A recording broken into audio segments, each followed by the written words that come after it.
Buenos días, estimados alumnos. Vamos ya con la última de las correcciones de exámenes de este junio de 2020. Se trata en este caso de un examen total modelo A de junio de 2020 que nos ha enviado nuestro alumno y seguidor Alberto. Bueno, aquí vamos a ir repasando todas las preguntas que consideramos correctas, empezando por las preguntas de test de las que tenéis que contestar 10 de las 12 que os plantea. Fijaros que tenemos la primera, dice los derechos de la antigüedad, dos puntos. A. Separan tajantemente derecho y moral. B. No distinguen los dos ámbitos. Y C. Ninguna de las posiciones anteriores es correcta. Bien, el libro en el tema 1.3 y en nuestros resúmenes nos dice que los caracteres del derecho de la antigüedad no distinguen entre el comportamiento humano y preceptos morales y religiosos. El juez, como sacerdote e intérprete de la divinidad, decide si atenerse a estas reglas y no existe ordenación lógica. Por ello, preceptos u órdenes aparecen repetidos y dispersos. Pues bien, ninguna de las posiciones de las que se hablan es correcta. ¿Por qué? Pues porque consideramos que la respuesta correcta sería que no distinguen entre comportamiento humano y preceptos morales y religiosos, no que no distinguen derecho y moral, porque no podemos traducir comportamiento humano a derecho. Por eso, consideramos que la respuesta correcta es la C. Ninguna de las posiciones es correcta. 2. La facultad del particular sobre una cosa o frente a otra persona se denomina derecho objetivo, derecho real o derecho subjetivo. Pues bien, en principio podría ser la respuesta correcta derecho subjetivo, la C, porque se entiende que contiene una facultad o poder de la que se titular un sujeto frente a otros otros u otros, bien para hacer algo, bien para exigir algo. Esto lo tenéis en la pregunta, en el tema 11.1. Ahora bien, esta pregunta, pues, se podría impugnar, pues porque la B nos dice derecho real. Entonces, claro, la facultad de un particular sobre una cosa, pues ya sabéis que sobre una cosa se trata de derecho real. Y frente a otra persona, pues estaríamos ante un derecho subjetivo. No obstante, derecho real es un derecho subjetivo. Quizá si seguimos un criterio de concreción, pues iríamos a que pues sería en general un derecho subjetivo. Aquello que abarcara toda la facultad de un particular sobre una cosa o frente a una persona, la respuesta más correcta sería derecho subjetivo, porque derecho real solo sería frente a una cosa. Entonces, consideramos que la más correcta es la C, derecho subjetivo. La 3. El conjunto de normas de derecho público presenta generalmente un carácter A. Dispositivo, B. Voluntario, C. Imperativo. Nosotros lo hemos encontrado en el libro las características generales del derecho privado. Fijaros, el derecho público, donde el ente público interviene desde una posición de superioridad sobre el particular.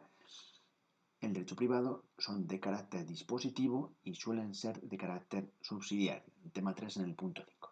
Entonces, nos quitaríamos la A, derecho dispositivo, porque no sería. Y de derecho voluntario, pues bueno, no, en general tampoco. Luego, contraponiendo estas opciones, nos quedaría en que generalmente son de carácter imperativo. Nos quedaríamos con la opción C como la más correcta. Hay una pregunta en otros exámenes, creo que es la 2 de otros exámenes, en la que hace alusión, es parecidísima a la pregunta y nos pide las características del derecho privado. Y efectivamente es la de ser pues un carácter generalmente dispositivo. Pero ya os digo que en este caso, aunque no la he encontrado literal, yo considero que es la respuesta C. Bueno, vamos con la 4. El tenor literal de la norma jurídica A. Constituye el primer paso en el proceso de interpretación. B. Cede ante la voluntad del órgano. Y C. debe ser superado por la voluntad del intérprete. Pues bueno, aquí el tenor literal, si vamos al artículo 3.1 del Código Civil, pues bueno, ya veis que es el primer paso en el proceso de interpretación. Según el sentido propio de las palabras, pues hay que combinar el análisis semántico y el pragmático. Bueno, consideramos que la A sería la más correcta, puesto que las otras dos no son siempre en todo caso. En todo caso no lo son. Cede ante la voluntad de la orden judicial, pues no en todos los casos. La C debe ser superada por la voluntad del intérprete, no en todos los casos. Entonces, consideramos que la más correcta sería la A. 5. Lo que transforma una mera costumbre social en una auténtica norma jurídica. A. El transcurso del tiempo, la conciencia de obligatoriedad. Y C. Ambas son falsas. Pues bien, lo tenemos literal y nos dice en el tema 3.6 apartado 3 que la conciencia de obligatoriedad es lo que transforma la mera costumbre social en una auténtica norma jurídica. En cuanto a la jurisprudencia del Tribunal Constitucional, la pregunta 6 nos dice A. No está recogida en el Código Civil. B. La constituye una fuente de derecho de primer orden. C. Ambas son correctas. Pues efectivamente, la jurisprudencia del Tribunal Constitucional, aun cuando no está recogida en el Código Civil, por puesto que es anterior, el Código Civil de 1889 y la Constitución del 78, pues constituye una fuente de derecho de primer orden. Lo tenéis literal la respuesta en el tema 4.4, página 87. Bien, vamos al asunto de la laguna. 7. La laguna de derecho es A. La ausencia de una regulación para un supuesto determinado. B. La existencia de dos normas de igual rango que se contradicen. Pues ya veis que esto es una contradicción. Y C. Ninguna de las respuestas es correcta. Pues lógicamente sería más correcta la A. Pues una ausencia de regulación para un supuesto determinado. Pues un supuesto, pues un defecto de preceptos legales, la aplicación de fenómenos de aparición de fenómenos sociales que no están contemplados en las normas. Ahí lo tenéis. Casos no previstos. También vamos a la pregunta número 8, donde nos dice la disolución del matrimonio se produce por la muerte de alguno de los cónyuges o el divorcio, por la separación o el divorcio, por la separación de uno de los cónyuges o el divorcio. Bueno, la separación ya sabéis que es una suspensión y por tanto no disuelve. Por lo tanto, disolución que extingue el vínculo matrimonial se produce por la muerte de alguno de los cónyuges o el divorcio. Tema 9.2, apartado 1. En la pregunta 9, un derecho real. 2 puntos. A es aquel que poseen los monarcas frente al Estado, es el que recae sobre cosas, es aquel que recae sobre objetos no imaginarios. Pues ya sabéis que esta pregunta era curiosa porque había que ver lo que es un derecho real y su objeto, que es la cosa. Así que aquí tenéis pues, el titular que ejerce sobre una cosa. ¿Y qué es una cosa? Pues una cosa es un objeto de derecho subjetivo, todo aquello sobre lo que puede recaer una facultad o poder material, pero también inmaterial o espiritual, como los derechos de propiedad, los derechos de autor, derechos de propiedad industrial. Bien, pregunta 10. Las facultades derivadas del derecho de propiedad se ejercen A. En todo caso, dado el carácter absoluto del derecho de propiedad. B.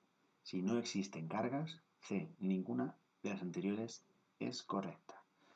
Pues bien, consideramos que la correcta es la B. La A, en todo caso, dado el carácter absoluto del derecho de propiedad, pues no, en todo caso no. Si existen cargas, pues no es todo caso, pues no. Entonces, es cierto que es un derecho absoluto, pero no en todo caso. ¿Por qué? Porque las tres facultades que puede tener una persona sobre una cosa libre de cargas, pues son uso, disfrute y disposición. Ahí lo tenéis en el tema 10.2. 11. La sucesión intestada tiene lugar cuando no existe testamento y cuando el testamento no es válido o es inválido, como dice el libro. En ambos casos, efectivamente, en ambos casos sería la respuesta cuando no se otorga testamento o no existe y cuando este es inválido. Tema 9.2, apartado 3. Y por último, la pregunta 12 sobre los animales en sentido jurídico, que dijimos que eran cosas. A. Son equiparables a personas, aunque no pueden comparecer el juicio, pues falsa evidentemente. B. Son cosas, aunque esta concepción está cada vez más cuestionada. Esa sería la correcta, la B. C. Poseen derechos y deberes, aunque estos últimos son discutidos. No, efectivamente no. La consideración de animales como cosas es muy cuestionable, nos dice el libro, en el tema 10.4. Continúan siéndolo, pero tienden a su protección. Parece inminente una reforma que contemple los derechos de los animales. Y vamos ya con las preguntas de desarrollo, en la que nuestro compañero parece que optó por el arrendamiento. Vamos a repasar las tres como las teníamos en nuestros resúmenes, como están en el libro, y vamos a verlas. La primera de ellas es los métodos de interpretación, tema 5. Pues bien, aquí teníais en mis resúmenes, pues prácticamente en un pantallazo, en una PowerPoint, teníais los métodos de interpretación del derecho, que realmente es desarrollar el artículo 3.1 del Código Civil. Y pues ahí lo tenéis, método literal, método sistemático, pues el método literal, el sentido propio de las palabras, combinar el análisis semántico con el pragmático, es el que otorgan el uso de los hablantes. El método sistemático, pues el que atiende fundamentalmente al espíritu de la norma. El método histórico, pues el que hay que interpretar las normas según su origen histórico, atendiendo a la voluntad del legislador, que aparece en el artículo 3.1, antecedentes históricos y legislativos. El método teleológico o el de la finalidad de las cosas. Pues bien, los fines, objetivos que persigue la norma, la voluntad del legislador al hacer la norma, que tendrá el espíritu y finalidad de la norma. El método valorativo, que consiste en interpretar según los valores jurídicos en que se fundamenta. Pues libertad, justicia, el valorativo. Y yo siempre digo que aquí faltaría el último párrafo, el de la realidad social del tiempo en que han de ser aplicadas, porque no aparece como método, pero podría ser perfectamente un método más. El método de la actualidad, o como queréis llamarlo, la realidad social. Bueno, algunos opinan que estos métodos, según el orden expuesto, que el orden no es jerárquico. Tales métodos son en principio complementarios, nos dice el libro. Principio de complementariedad de los métodos de interpretación. Bueno, siguiente pregunta, capacidad jurídica y capacidad de hablar. Aquí ya veis pues que lo teníamos bastante en una diapositiva también, muy clarito. Capacidad jurídica, pues el presupuesto que faculta para ostentar la condición de sujeto, tanto activo como pasivo. Está relacionado en las relaciones jurídicas con la titularidad.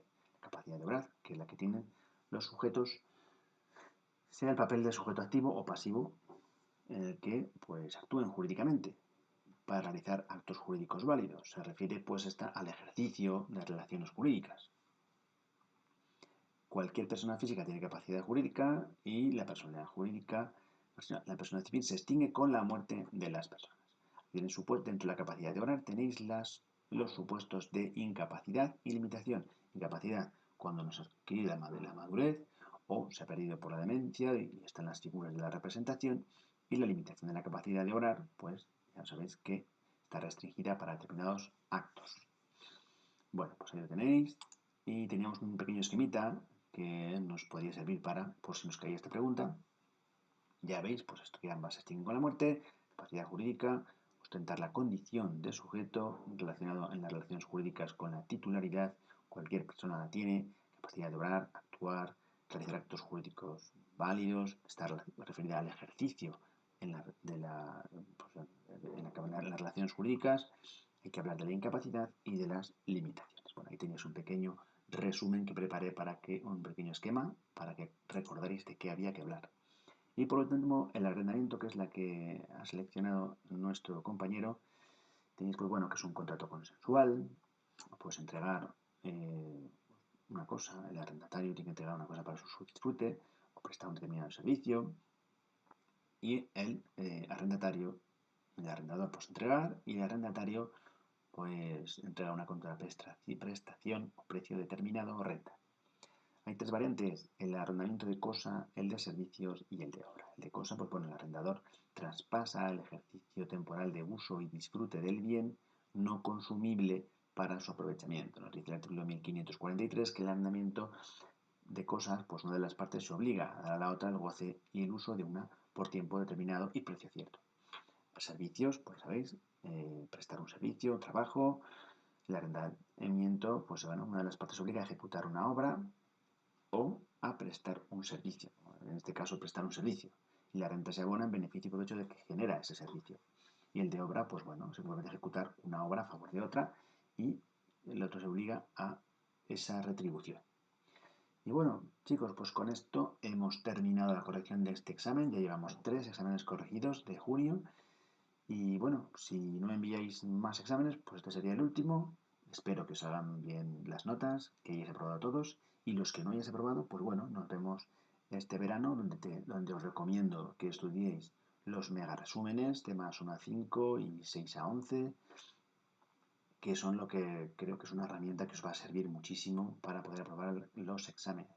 Aún así, si me proponéis, aquellos que no habéis aprobado, pues que hagamos más vídeos específicos de algunas cosas que no entendáis o preguntas que no entendáis, así lo haremos este verano. Nosotros no paramos y seguimos formándonos en las nociones jurídicas básicas. Muchas gracias y nos vemos en el siguiente vídeo.